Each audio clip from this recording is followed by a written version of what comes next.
Hello दोस्तों, कैसे हैं आप लोग। उम्मीद करता हूँ अच्छे होंगे। तो दोस्तों, ओखला लिमिटेड का आईपीओ आ गया है। ये आईपीओ जल्दी स्टार्ट होने वाला है। आज हम इसकी पूरी डिटेल्स आपको बताने वाले हैं। तो ओखला इंडिया आईपीओ की टेंटेटिव डेट्स की बात कर लें तो आईपीओ की डेट है 29 अक्टूबर को, यानी वेनेसडे को ओपन होएगा। आईपीओ क्लोज की डेट है 31 अक्टूबर। अलॉटमेंट टेंटेटिव की डेट है 3 नवंबर को, मंडे को। रिफंड्स आ जाएंगे अगर आपके अलॉटमेंट नहीं आता है तो 4 नवंबर को। क्रेडिट हो जाएंगे शेयर अगर ये अलॉटमेंट आता है तो 4 नवंबर को ही। लिस्टिंग डेट है इसकी 6 नवंबर, थर्सडे को शेयर मार्केट में एनएसई बीएसई पे लिस्टिंग होगी। और कट ऑफ टाइम है ये 5 बजे तक का होता है 31 अक्टूबर, जिस दिन आईपीओ की लास्ट डेट है। अब आगे इसकी और डिटेल्स के बारे में बात करते हैं। तो क्राइटेरिया के बारे में बात करें तो रिटेल मिनिमम एक लॉट 20 शेयर का है, 14,600 रुपये का। मैक्सिमम 13 लॉट के लिए अप्लाई कर सकते हैं, 260 share, 1,79,800। Small H N I 14 lot के लिए 280 share, 2,04,400।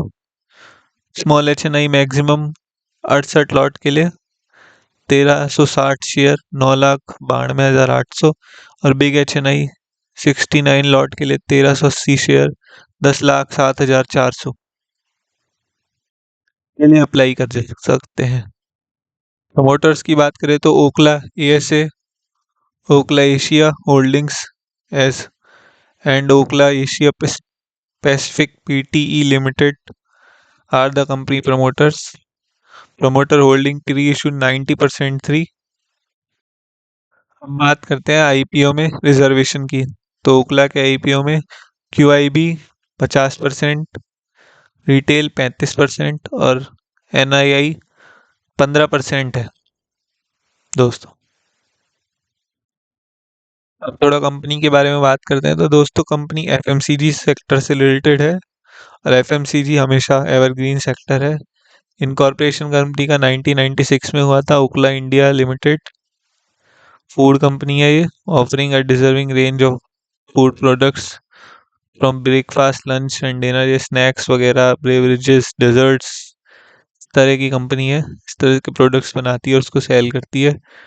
It is a collection of iconic Indian heritage brands. MTR foods इसका नंबर 1 है। Eastern condiments and Rasoi magic.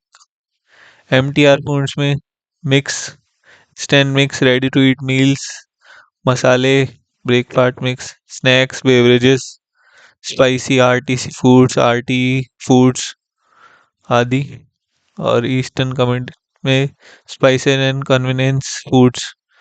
The company also serve customer across the country with significant coal Karnataka, Kerala, Andhra Pradesh, Telangana और 42 countries में है।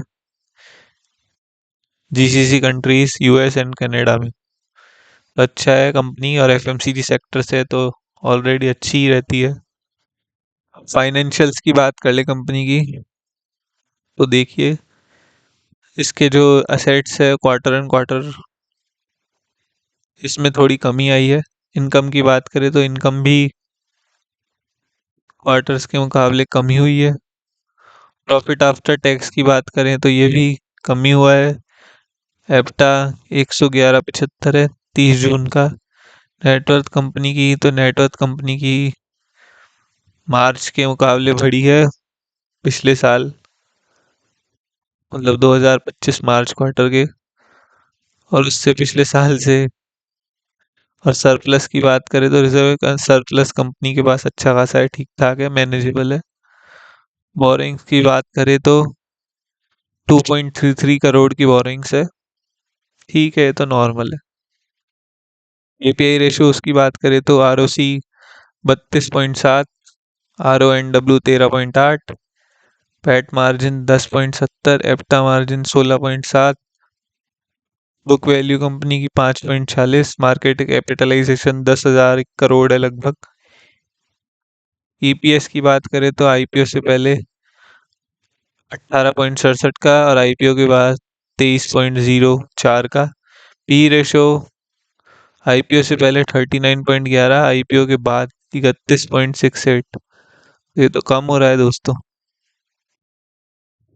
Object of the issue की बात करें तो fees and commission payable, book renewal, leading managers including underwriting commission, brokerages and selling commission, advertisement and marketing में, और fee payable to the registrar of to the offer, printing and distribution of stationery, general corporate purposes से भी। ये तो पूरी तरह से miscellaneous है।